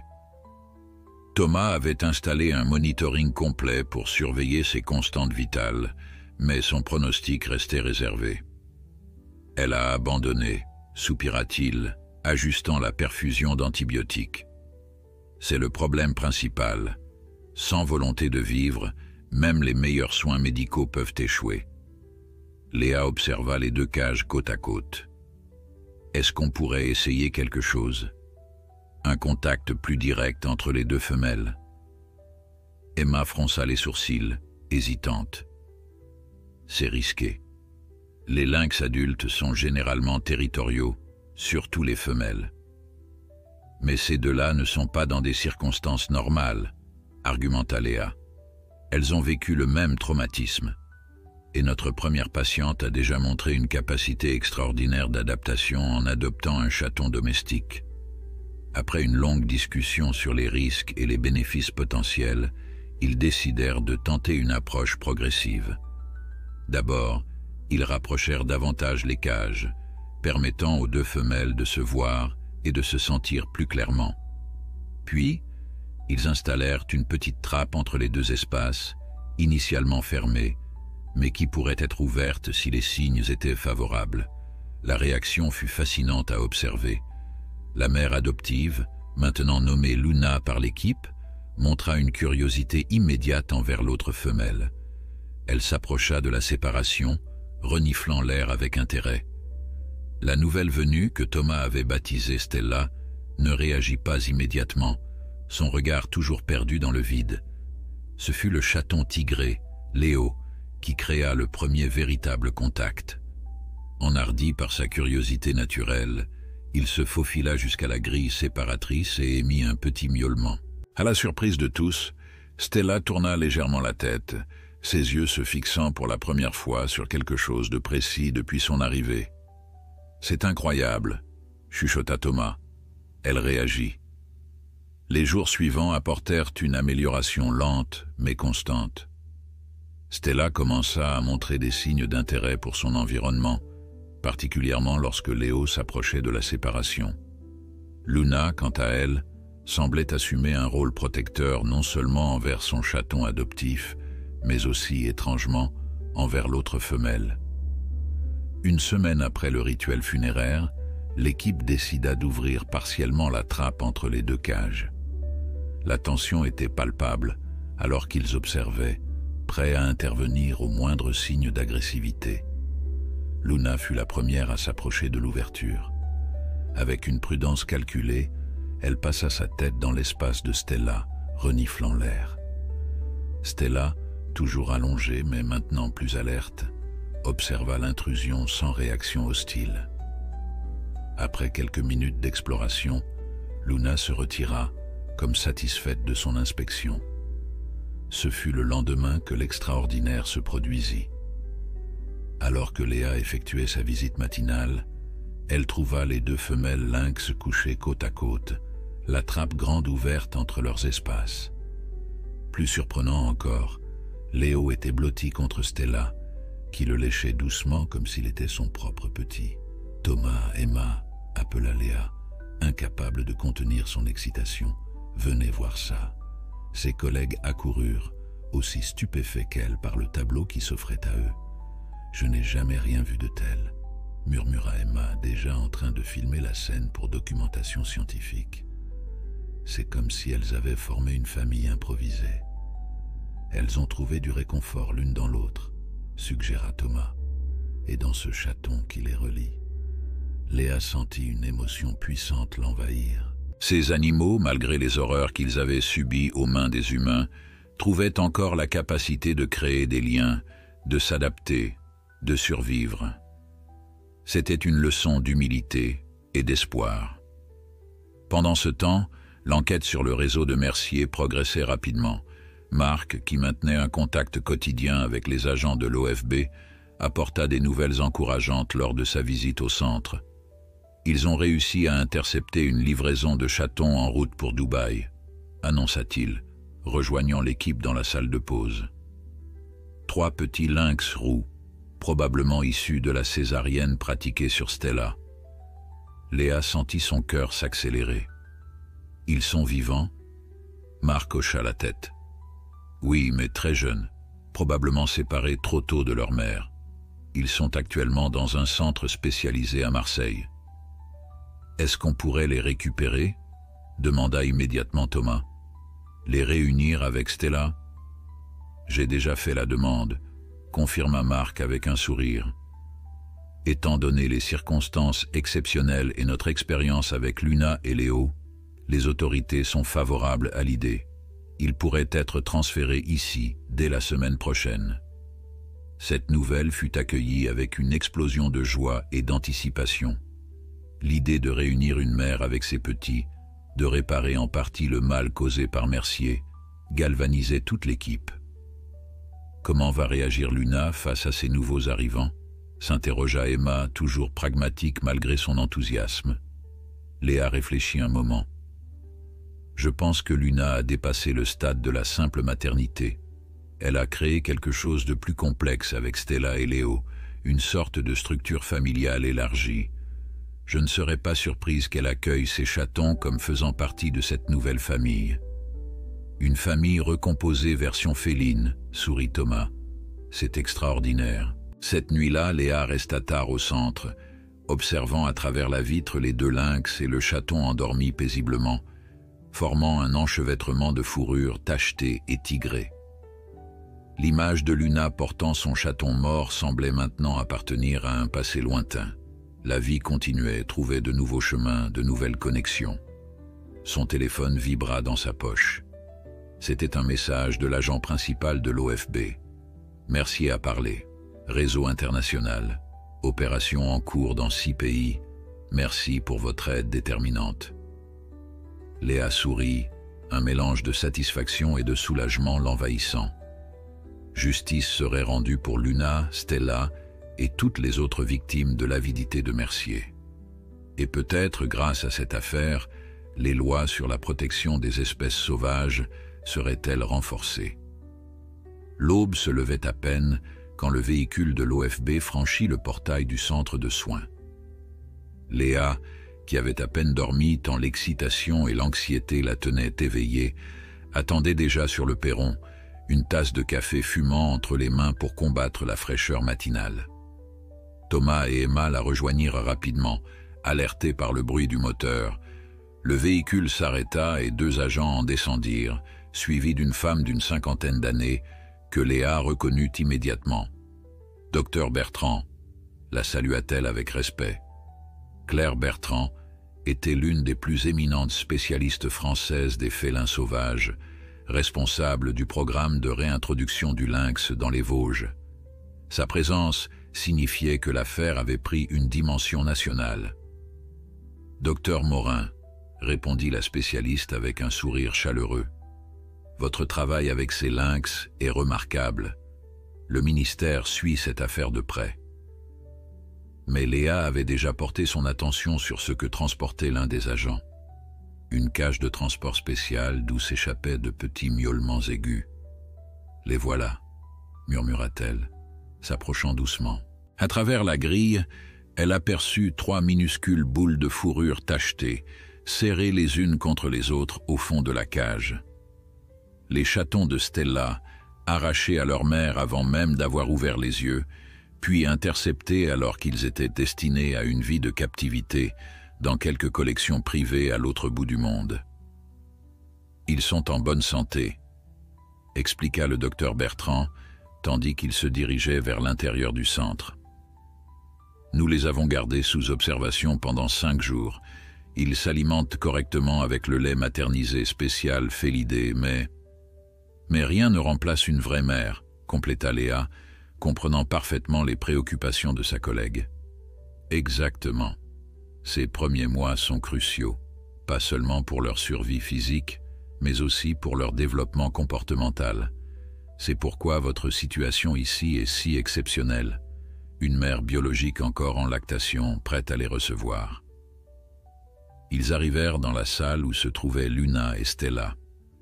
Le spectacle qui les accueillit était devenu familier pour l'équipe du centre, mais provoqua une exclamation de surprise chez le docteur Bertrand. Les 2 femelles lynx étaient allongées côte à côte, le petit Léo jouant entre elles, tantôt se blottissant contre Luna, tantôt explorant les pattes de Stella avec une curiosité insatiable. « Incroyable », murmura la spécialiste. Une cohabitation pacifique entre deux femelles adultes et avec un chaton domestique en plus, c'est sans précédent. Léa sourit, une fierté légitime illuminant son visage fatigué. Elles ont créé leur propre structure sociale. Luna a surmonté son traumatisme en adoptant Léo, et Stella semble trouver dans cette étrange famille une raison de s'accrocher à la vie. La question maintenant, intervint Emma, c'est de savoir comment introduire les chatons biologiques sans perturber cet équilibre fragile. La procédure fut minutieusement planifiée. Ils décidèrent de commencer par familiariser Stella avec l'odeur de ses petits avant de procéder à une réunion physique. Thomas préleva délicatement un linge imprégné de l'odeur des chatons et le plaça dans la cage commune. La réaction fut immédiate et poignante. Dès que Stella capta l'odeur, son corps entier se tendit. Elle se leva, approcha son museau du tissu et l'inspecta longuement. Puis, elle émit un son, une sorte de miaulement grave, interrogatif, qui résonna dans toute la pièce. « Elle les reconnaît », chuchota le docteur Bertrand. L'odeur de ses propres petits a réveillé son instinct maternel. Luna, observant sa compagne avec une apparente curiosité, s'approcha à son tour et renifla le tissu. Aucun signe d'agressivité ou de territorialité ne se manifesta, juste une acceptation tranquille de cette nouvelle odeur. Encouragés par ces réactions positives, ils passèrent à l'étape suivante. Avec une précaution extrême, Thomas apporta la cage contenant les 3 chatons et la plaça à côté de l'espace commun, permettant un contact visuel et olfactif, mais pas encore physique. Stella se précipita vers la séparation, son corps exprimant une agitation nouvelle. Ses yeux, auparavant ternes, brillaient maintenant d'une intensité presque féroce, tandis qu'elle observait ses petits. Les chatons, sentant la présence de leur mère biologique, commencèrent à s'agiter et à miauler avec plus de vigueur. « C'est le moment », décida Léa. « Ouvrons la porte de séparation. » Avec des gestes délibérément lents, Thomas déverrouilla et ouvrit partiellement la cage des chatons, créant un passage juste assez large pour qu'ils puissent sortir s'ils le souhaitaient, mais pas assez pour que les adultes puissent y entrer. Le premier chaton, le plus aventureux des 3, pointa son petit museau par l'ouverture, reniflant l'air avec curiosité. Puis, avec l'impulsivité caractéristique des jeunes félins, il se glissa entièrement à l'extérieur. Ses frères le suivirent rapidement, formant un trio tremblant et hésitant face aux 2 grandes femelles. Stella resta immobile, comme figée par l'émotion ou l'incertitude. C'est alors que Luna, dans un geste qui laissa toute l'équipe stupéfaite, s'approcha doucement des chatons, les renifla délicatement, puis se coucha à proximité, créant par sa présence une sorte d'invitation rassurante. Encouragé par ce comportement, le premier chaton s'aventura vers Stella, émettant un petit miaulement plaintif. La réaction de la mère fut instinctive et bouleversante. Elle se pencha et commença à lécher vigoureusement son petit, le nettoyant avec la même tendresse que Luna avait montrée envers Léo. « C'est extraordinaire », murmura Emma, filmant la scène avec des mains légèrement tremblantes d'émotion. Les 2 autres chatons rejoignirent rapidement leur frère, et bientôt, Stella était entourée de ses 3 petits, les léchant à tour de rôle, comme pour rattraper les jours perdus. Léo, curieux et sociable comme toujours, s'approcha prudemment du groupe, observant ces nouveaux venus avec intérêt. « Regardez comment Luna surveille la scène », fit remarquer Thomas. « C'est comme si elle veillait sur toute la famille. » En effet, Luna s'était positionnée légèrement en retrait, observant attentivement la réunion sans interférer, mais clairement vigilante. Quand Léo s'approcha des chatons lynx, elle le suivit du regard mais ne fit rien pour l'en empêcher. Le plus étonnant se produisit quelques minutes plus tard. L'un des chatons lynx, peut-être le plus audacieux, se détacha du groupe et s'approcha de Luna, reniflant curieusement cette autre grande présence féline. Luna se pencha et, avec une douceur infinie, lécha délicatement le haut de sa tête. Elle l'accepte, souffla Léa. Elle les accepte tous. Le docteur Bertrand, qui observait la scène avec un mélange d'émerveillement professionnel et d'émotion personnelle, secoua légèrement la tête. En 30 ans de carrière, je n'ai jamais rien vu de tel. C'est comme si ces deux femelles avaient créé une sorte de crèche communautaire, une structure coopérative. Peut-être est-ce leur réponse au trauma, suggéra Emma, une adaptation remarquable face à une situation extraordinaire. Les heures suivantes furent consacrées à l'observation minutieuse de cette famille féline improbable. Les chatons, après la première réunion émotionnelle, commencèrent à explorer leur nouvel environnement avec une énergie renouvelée. Stella, visiblement revigorée par la présence de ses petits, montrait des signes d'amélioration physique remarquables, se levant plus souvent, s'alimentant avec plus d'appétit. Mais ce qui fascinait particulièrement l'équipe était la dynamique entre les deux mères. Elles semblaient avoir développé un système de garde partagé, l'une veillant sur tous les petits, pendant que l'autre se reposait. Lorsque les chatons lynx cherchaient à téter, ils alternaient entre Stella et Luna, cette dernière accueillant ses nouveaux nourrissons avec la même tendresse qu'elle montrait envers Léo. C'est comme si elle comprenait que leur meilleure chance de succès est de coopérer, observa Léa alors qu'ils prenaient une pause café bien méritée après des heures d'observation. C'est un comportement adaptatif extraordinaire, acquiesça le docteur Bertrand. Et cela soulève des questions fascinantes sur la plasticité comportementale des félins sauvages face à des circonstances exceptionnelles. La question maintenant, intervint Marc, qui les avait rejoints en fin de journée, c'est de savoir ce qu'on fait à long terme. Ces animaux ne peuvent pas rester indéfiniment en captivité. Un silence pensif s'abattit sur le groupe. C'était la question que tous avaient évitée jusqu'à présent, trop absorbés par les défis immédiats de sauvetage et de réhabilitation. Les chatons pourraient théoriquement être réintroduits dans la nature après une période d'apprentissage appropriée, réfléchit le docteur Bertrand. Mais les femelles adultes, après une telle expérience... Et Léo, ajouta Thomas, c'est un chat domestique, il ne peut pas être relâché. Léa observait par la fenêtre le soleil qui commençait à descendre derrière les montagnes, colorant le ciel de teintes orangées et violettes. Nous avons encore du temps pour décider. Pour l'instant, concentrons-nous sur leur rétablissement complet. Cette nuit-là, après le départ du docteur Bertrand et des agents de l'OFB, Léa resta seule au centre, incapable de s'arracher à la contemplation de cette famille extraordinaire. Dans la pénombre de la salle, éclairée seulement par la faible lumière de surveillance, elle observait le tableau touchant formé par les deux femelles lynx et les 4 chatons endormis entre elles. 3 tachetés et un tigré, tous blottis dans un enchevêtrement de fourrures et de pattes, unis par des liens qui transcendaient les distinctions entre espèces domestiques et sauvages. Les semaines qui suivirent furent marquées par une routine paisible au centre de soins. La famille féline s'épanouissait sous l'œil attentif de l'équipe, qui documentait chaque étape de cette cohabitation extraordinaire. Les 3 chatons lynx, désormais nommés Noah, Félix et Maya, grandissaient à vue d'œil, développant rapidement leurs capacités motrices et leur coordination. Léo, bien que légèrement plus âgé, s'était parfaitement intégré à la fratrie, participant avec enthousiasme aux jeux et aux explorations.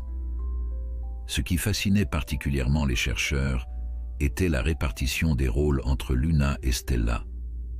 Bien que les chatons lynx soient biologiquement les petits de Stella, les deux mères partageaient équitablement les responsabilités. Luna, plus forte et totalement rétablie, prenait souvent l'initiative de surveiller les jeux les plus turbulents, intervenant avec douceur mais fermeté quand les choses devenaient trop agitées. Stella, de son côté, excellait dans les moments de calme et de tendresse, rassemblant tous les petits pour des séances de toilettage minutieux. C'est comme si elles avaient trouvé leur complémentarité, observa Emma, qui passait désormais des heures à filmer et analyser ses comportements pour un article scientifique en préparation. Luna est la protectrice, Stella, la nourricière. Léa hocha la tête, observant à travers la vitre d'observation comment Léo, le petit chat tigré, imitait maintenant les postures et mouvements typiques des lynx. Et les petits en bénéficient tous. Regarde Léo, il se comporte de plus en plus comme un lynx. Et les chatons lynx acceptent son odeur et ses comportements légèrement différents sans aucun problème, ajouta Thomas. C'est une socialisation intercommunautaire fascinante. Pendant ce temps, l'affaire Mercier prenait une ampleur médiatique considérable. La presse nationale s'était emparée de l'histoire et des journalistes du monde entier contactaient régulièrement le centre pour obtenir des informations, des photos, des interviews. Marc gérait cette attention avec prudence, filtrant soigneusement les demandes et limitant l'accès pour protéger la tranquillité des animaux. Un matin, alors que Léa effectuait l'examen de routine de la famille féline, Thomas entra précipitamment dans la salle. « Mercier a plaidé coupable », annonça-t-il, brandissant son téléphone avec l'article en ligne. « Il a accepté un accord avec le procureur. En échange d'une réduction de peine, il fournit tous les détails sur le réseau international. » Léa sentit un mélange de soulagement et d'amertume l'envahir. Il s'en tira bon compte alors. « Pas vraiment », corrigea Thomas. « Il écope quand même de 5 ans ferme pour trafic d'espèces protégées, cruauté envers les animaux et pratique illégale de la médecine vétérinaire. Plus une interdiction à vie d'exercer. » Léa reporta son regard sur Luna, qui observait tranquillement les chatons jouer. 5 ans pour ce qu'il leur a fait subir, pour ce qu'il a fait à toutes ces mères lynx dont nous ne connaîtrons jamais le sort. Au moins, justice est rendue, intervint Emma, qui venait de les rejoindre.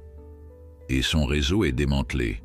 L'OFB m'a confirmé que des arrestations ont eu lieu simultanément en Suisse, en Italie et en Russie. Cette nouvelle apportait une forme de clôture, mais soulevait également la question qui hantait l'équipe depuis des semaines: quel avenir pour cette famille improvisée? La question devint encore plus pressante l'après-midi même, lorsque le docteur Bertrand revint au centre, accompagné cette fois du directeur régional de l'OFB.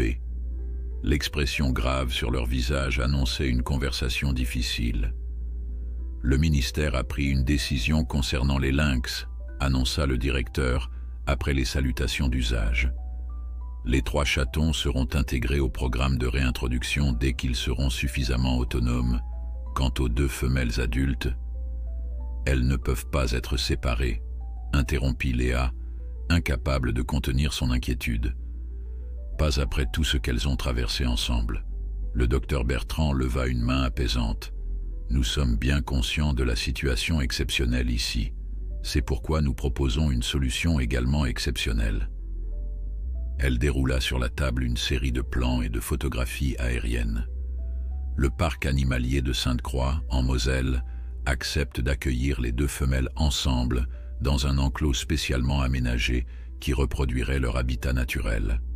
Elles deviendraient les ambassadrices d'un nouveau programme de sensibilisation sur le trafic d'espèces protégées. Léa examina les documents, partagés entre soulagement et préoccupation. Et Léo, le chaton domestique? Un silence gêné s'installa dans la pièce. Le directeur se racla la gorge. C'est là que réside la difficulté. Les règlements interdisent formellement la cohabitation d'espèces domestiques et sauvages dans un parc animalier public, pour des raisons sanitaires et éthologiques évidentes. Vous voulez séparer Léo de sa famille adoptive? La voix de Léa tremblait légèrement sous le coup de l'émotion. Je comprends votre attachement, docteur Morin, répondit le directeur avec une sympathie sincère. Mais nous devons penser au bien-être à long terme de ces animaux. Les chatons lynx doivent apprendre les comportements appropriés à leur espèce pour survivre dans la nature, et les femelles adultes méritent un environnement qui respecte leur nature sauvage. Léa se tourna vers la vitre d'observation, regardant Léo qui jouait à cache-cache avec ses frères et sœurs adoptifs, parfaitement intégré malgré ses origines différentes. La perspective de briser ce lien lui brisait le cœur. « Quand ?» demanda-t-elle simplement. « Le transfert des femelles est prévu dans 6 semaines, expliqua le docteur Bertrand. Cela nous laisse le temps de préparer la transition et de commencer à séparer progressivement Léo du groupe. » Emma, qui était restée silencieuse jusqu'alors, s'éclaircit la gorge. « Et si nous essayions une autre approche, une approche scientifique ?» Tous les regards se tournèrent vers elle. « Ce qui se passe ici est sans précédent, » poursuivit-elle avec passion. « Une collaboration interspécifique entre félins sauvages et domestiques, une structure familiale adaptative qui défie tous nos modèles préconçus. Plutôt que de démanteler cette famille, pourquoi ne pas en faire un sujet d'étude à long terme ?» Le directeur sembla surpris par cette suggestion. « Vous proposez quoi exactement ?» « Un programme de recherche financé par le CNRS sur la plasticité comportementale des félins, avec un enclos spécialement conçu, ici même, dans le parc national, où nous pourrions continuer d'observer cette famille tout en garantissant leur bien-être. » Léa sentit une lueur d'espoir s'allumer en elle. Ce serait une opportunité scientifique extraordinaire. Nous documentons déjà chaque aspect de leur cohabitation. Les publications potentielles pourraient révolutionner notre compréhension des comportements sociaux chez les félins. Le docteur Bertrand échangea un long regard avec le directeur. « Ce n'est pas conventionnel, admit-elle, mais cette situation entière ne l'est pas. Et je dois reconnaître la valeur scientifique d'une telle étude. Il faudrait un protocole rigoureux, concéda le directeur, des garanties strictes concernant le bien-être animal, l'absence de risques sanitaires. Nous pouvons préparer tout cela, s'empressa d'assurer Léa, avec une proposition formelle dès la semaine prochaine. » La réunion se termina sur cette note d'espoir prudent. Rien n'était décidé, mais une porte s'était entr'ouverte, la possibilité de préserver cette famille extraordinaire au nom de la science et de la compassion. Ce soir-là, alors que le centre se vidait de son personnel, Léa resta seule avec les félins. Elle s'assit près de la vitre, observant la scène paisible. Luna et Stella couchées côte à côte, leur corps formant un rempart protecteur autour des 4 chatons endormis. « On va trouver une solution », murmura-t-elle, comme une promesse. « Vous avez déjà surmonté l'impossible. On ne vous séparera pas. » Dans son sommeil, Léo s'étira et se blottit plus étroitement contre Maya, la plus petite des chatons lynx. Leur fourrure contrastante, tigrée et tachetée, s'entremêlait dans une harmonie parfaite, défiant les distinctions arbitraires entre sauvage et domestique. Le téléphone de Léa vibra doucement. C'était un message d'Emma. « J'ai contacté 3 chercheurs du CNRS. Ils sont fascinés par notre proposition. Conférence téléphonique demain à 10 h. » Léa sourit, un nouveau sentiment de détermination l'envahissant. Cette famille extraordinaire, née de la tragédie et de la résilience, méritait une chance de rester unie, et elle ferait tout pour la leur donner. Les jours qui suivirent furent marqués par une activité frénétique au centre. Léa, Emma et Thomas travaillaient sans relâche sur leurs propositions scientifiques, rassemblant données, photos, vidéos, notes d'observation, tout ce qui pourrait convaincre les autorités et les organismes de financement de la valeur exceptionnelle de cette famille féline. « On a des comportements totalement inédits », expliquait Emma lors d'une visioconférence avec 3 chercheurs du CNRS. « Regardez cette séquence. » Sur l'écran partagé, une vidéo montrait Luna enseignant à Léo, le chaton domestique, comment se mettre en position d'affût, une posture typiquement utilisée par les lynx pour chasser. Le petit chat tigré imitait sa mère adoptive avec une précision surprenante, ajustant sa position jusqu'à ce qu'elle soit presque identique à celle de Luna. « Ce n'est pas seulement de l'imitation », commentait Emma. « C'est un véritable transfert de compétences interspécifiques. nous observons des comportements de lynx sauvages qui s'inscrivent dans le répertoire comportemental d'un chat domestique. L'un des chercheurs, une éthologue renommée spécialisée dans les félins, ne cachait pas son enthousiasme. « C'est absolument fascinant. Et vous dites que cela fonctionne dans les deux sens ?» « Exactement », confirmait Léa, prenant le relais. Les chatons lynx adoptent certains comportements typiques des chats domestiques, notamment dans leurs interactions sociales. Ils sont plus tolérants au contact rapproché, plus vocaux dans leur communication. Sans compter le comportement des deux mères, ajoutait Thomas. Cette coopération maternelle dépasse tout ce qui a été documenté chez les félins sauvages en captivité. La réunion s'était conclue sur une note encourageante, les chercheurs promettant leur soutien enthousiaste au projet. Mais le véritable défi restait les autorités administratives, moins sensibles aux arguments scientifiques qu'aux considérations juridiques et réglementaires. Pour renforcer leur dossier, ils décidèrent d'organiser une visite privée pour quelques personnalités influentes, le maire de la commune, un député écologiste particulièrement investi dans les questions de biodiversité, et 2 journalistes spécialisés en environnement dont les articles pourraient sensibiliser l'opinion publique. Le jour de la visite, Léa était particulièrement nerveuse. Tant de choses dépendaient de l'impression que cette famille féline ferait sur leurs invités. Et s'ils se cachent? S'ils sont stressés par la présence d'étrangers? S'inquiétait-elle en vérifiant une dernière fois la salle d'observation, spécialement aménagée pour permettre aux visiteurs de voir les animaux sans les perturber. « Ils nous ont constamment surpris jusqu'ici », la rassura Emma. « Fais-leur confiance. » Les invités arrivèrent en début d'après-midi, accueillis par Marc, qui les briefa sur l'histoire extraordinaire de Luna, Stella et leurs petits.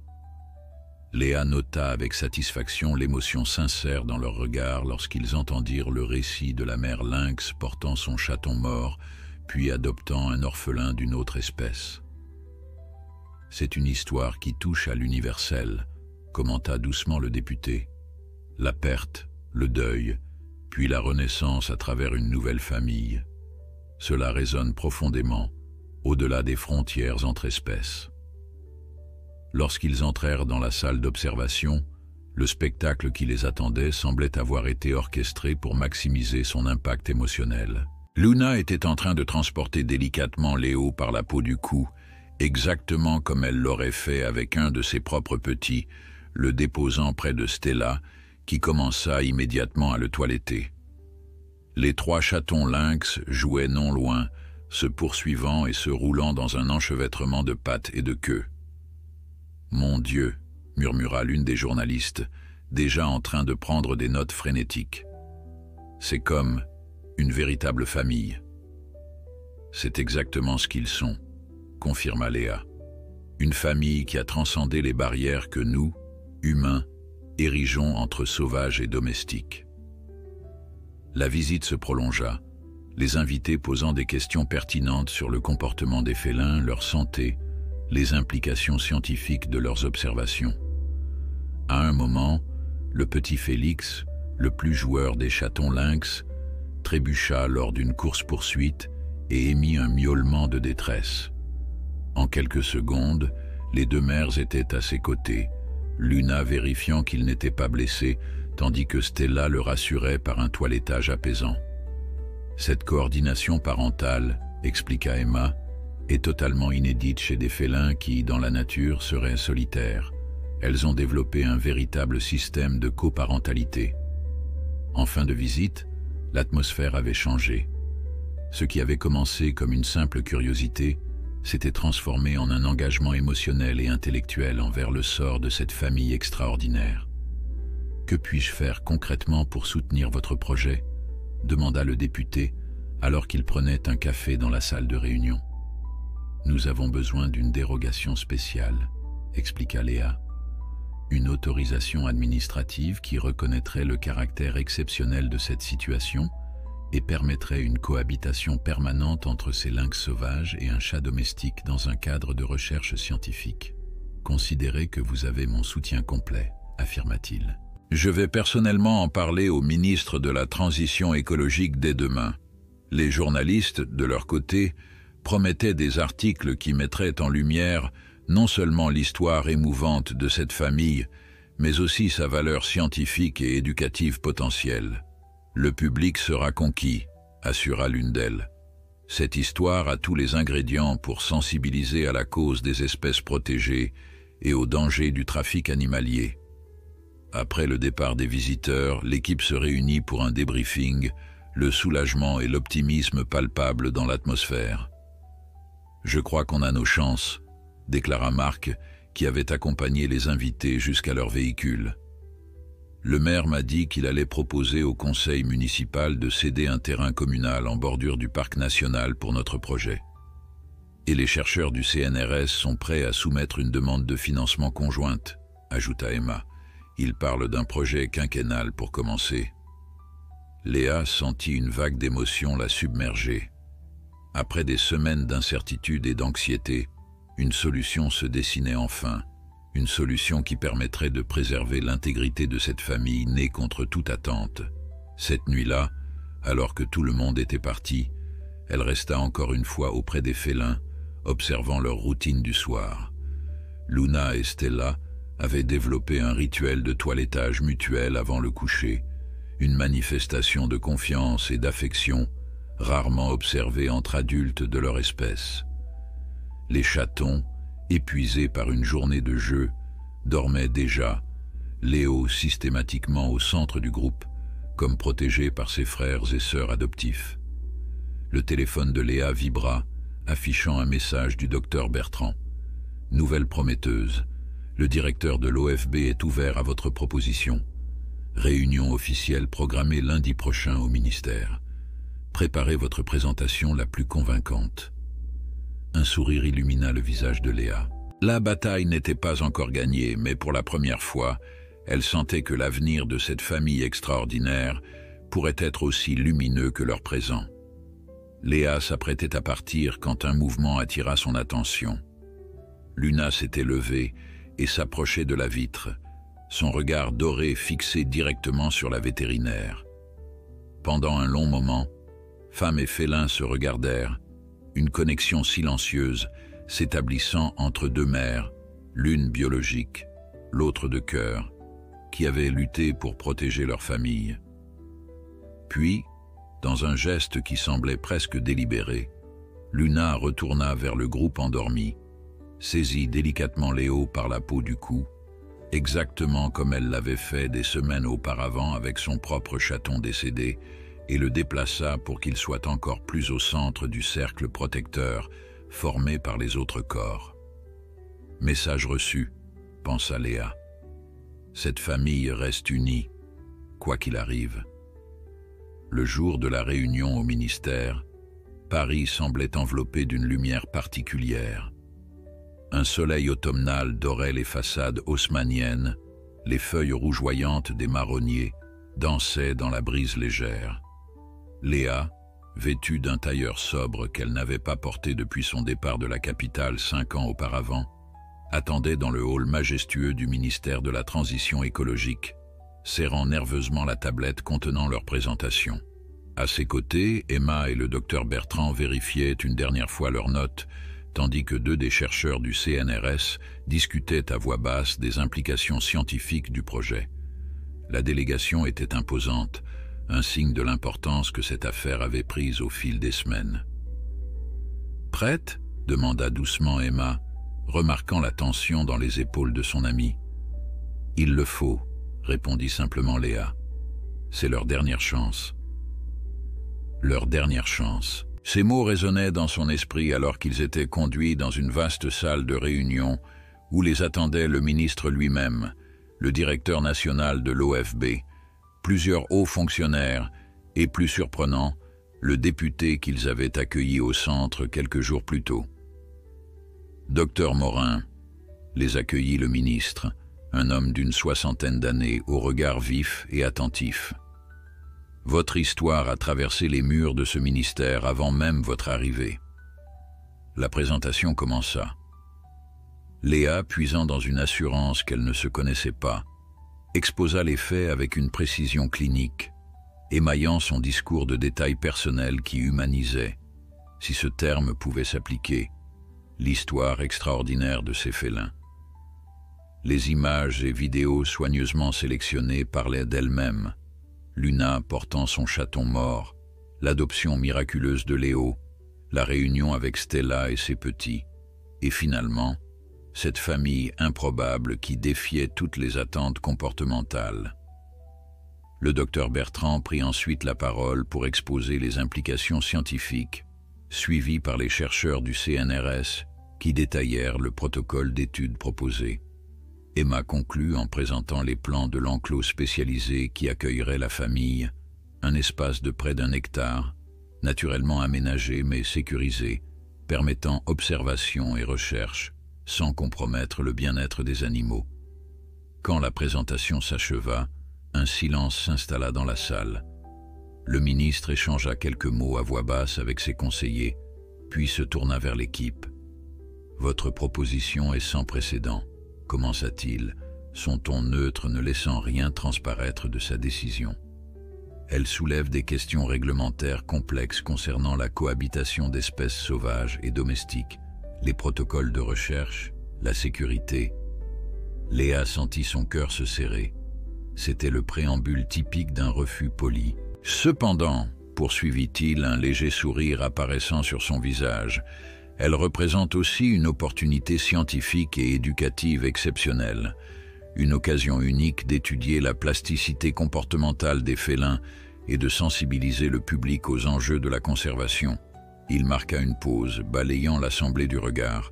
« J'ai donc décidé d'accorder l'autorisation spéciale nécessaire à ce projet, sous réserve d'un contrôle biannuel par nos services et d'un rapport scientifique détaillé chaque année. » Léa dut faire un effort conscient pour maintenir son professionnalisme, alors qu'une vague de soulagement et de joie menaçait de submerger son habituelle réserve. À côté d'elle, Emma laissa échapper un petit cri de victoire rapidement étouffé, tandis que le docteur Bertrand souriait largement. « Merci, monsieur le ministre », parvint à articuler Léa. Cette décision signifie énormément, pas seulement pour notre équipe, mais pour l'avancement des connaissances sur les comportements félins. « Ne me remerciez pas trop vite », répondit-il avec un sourire entendu. Cette autorisation s'accompagne d'une responsabilité considérable. Votre projet va créer un précédent. Sa réussite ou son échec influencera des décisions futures concernant la recherche en éthologie et la conservation. La suite de la réunion fut consacrée aux détails pratiques, financement, calendrier, protocole de sécurité. Mais pour Léa, ces questions techniques, bien qu'importantes, semblaient secondaires. L'essentiel était acquis. Luna, Stella, Léo et les petits resteraient ensemble, leur famille extraordinaire préservée contre toute attente. Le retour vers le centre fut empreint d'une euphorie collective, l'équipe oscillant entre discussions excitées sur les implications scientifiques du projet et moments de silence contemplatif, chacun assimilant à sa manière l'ampleur de ce qu'il venait d'accomplir. « Tu sais ce qui est le plus extraordinaire dans tout ça ?» dit Emma alors qu'ils approchèrent de leur destination. « Ce n'est pas seulement que nous ayons réussi à convaincre le ministère, c'est que ces animaux nous aient convaincus, nous. Ils ont brisé nos certitudes sur ce qui est naturel ou normal. » Léa hocha la tête songeuse. « C'est vrai. Il y a 6 mois, si quelqu'un m'avait dit qu'une mère lynx adopterait un chaton domestique ou que 2 femelles lynx élèveraient leurs petits ensemble, j'aurais poliment suggéré qu'ils relisent leur manuel d'éthologie. La nature nous surprendra toujours, conclut le docteur Bertrand avec un sourire sage. C'est pourquoi nous ne cessons jamais d'apprendre. À leur arrivée au centre, Thomas les attendait, visiblement impatient de connaître le résultat. Quand ils lui annoncèrent la bonne nouvelle, son visage s'illumina d'un sourire radieux. « Ils vont adorer leur nouveau domaine », s'enthousiasma-t-il. « J'ai déjà commencé à travailler sur l'aménagement intérieur des abris et attendais de voir ce qui s'est passé pendant votre absence. » Il les conduisit vers la salle d'observation. Là, Un spectacle attendrissant les accueillit. Stella était allongée sur le flanc, permettant non seulement à ses propres petits, mais aussi à Léo de téter. Luna, pendant ce temps, montait la garde, son regard vigilant balayant régulièrement l'espace autour de sa famille. « Stella allait Léo maintenant ?» s'étonna Léa. « Je pensais qu'il était sevré. »« C'est plus symbolique que nutritionnel à ce stade, » expliqua Thomas. « Mais c'est significatif. C'est comme si la dernière barrière entre eux venait de tomber. Ils sont vraiment une seule famille maintenant. » Les mois suivants virent le projet prendre forme avec une rapidité surprenante. Le terrain cédé par la commune fut aménagé selon les plans élaborés par l'équipe, créant un espace qui répondait à la fois aux besoins naturels des félins et aux exigences de la recherche scientifique. Des caméras discrètes, des postes d'observation camouflés et un petit bâtiment central permettèrent de suivre et documenter chaque aspect de la vie de cette famille extraordinaire. Le jour du transfert arriva, marquant non pas une fin, mais un nouveau commencement. Avec des précautions infinies, Luna, Stella, Léo et les 3 chatons lynx furent transportés vers leur nouveau domaine. Quand les portes de leur cage de transport s'ouvrirent simultanément, ils émergèrent avec prudence, explorant ce territoire inconnu avec la curiosité caractéristique des félins. Luna fut la première à s'aventurer plus loin, reniflant les arbres, grattant le sol, marquant déjà son territoire. Stella suivit, plus hésitante mais visiblement rassurée par la présence de sa compagne. Les petits, après un moment d'incertitude, se lancèrent dans une exploration enthousiaste, Léo menant souvent la charge, suivi de près par ses frères et sœurs adoptifs. « Ils ont l'air heureux », murmura Emma, observant la scène depuis le poste central. « Ils le sont », confirma Léa. « Autant que des félins peuvent l'être. Ils sont ensemble, en sécurité, avec suffisamment d'espace pour exprimer leur comportement naturel. » La première année du projet passa dans un tourbillon d'activités. L'enclos devint un site de recherche reconnu internationalement, attirant des éthologues du monde entier venus observer cette famille unique. Les premières publications scientifiques, co-signées par Léa, Emma et l'équipe du CNRS, firent sensation dans la communauté scientifique, ouvrant de nouvelles perspectives sur la plasticité comportementale des félins. L'histoire de Luna portant son chaton mort puis trouvant une nouvelle famille devint emblématique de la lutte contre le trafic d'espèces protégées.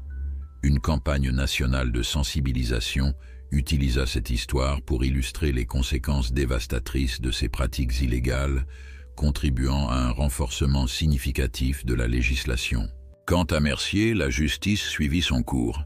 Condamné à 5 ans de prison ferme et à une interdiction définitive d'exercer, il vit également sa réputation scientifique détruite. Ses complices internationaux furent progressivement appréhendés, démantelant un réseau qui opérait depuis des années dans l'ombre. 1 an jour pour jour après la découverte de Luna portant son chaton mort, Léa se tenait sur la plateforme d'observation, contemplant sa famille féline profondément endormie dans la lumière dorée du crépuscule. Léo, maintenant presque adulte mais toujours plus petit que ses frères et sœurs lynx, était couché au centre, protégé par le cercle formé par sa famille. Luna et Stella, comme à leur habitude, étaient positionnés de manière à avoir une vue complète sur leur territoire, même dans leur sommeil. « Tu avais raison », dit Emma, rejoignant son amie sur la plateforme. « Ils nous ont appris plus que nous ne pourrons jamais leur apprendre. » Léa sourit, son regard ne quittant pas les animaux. Ils nous ont montré que la famille n'est pas définie par le sang ou l'espèce. Elle est définie par l'amour, le soin, la protection mutuelle. Une leçon que certains humains auraient bien besoin d'apprendre, commenta Emma avec un petit rire. En contrebas, comme si elle avait senti leur présence, Luna leva la tête, son regard doré croisant celui de Léa.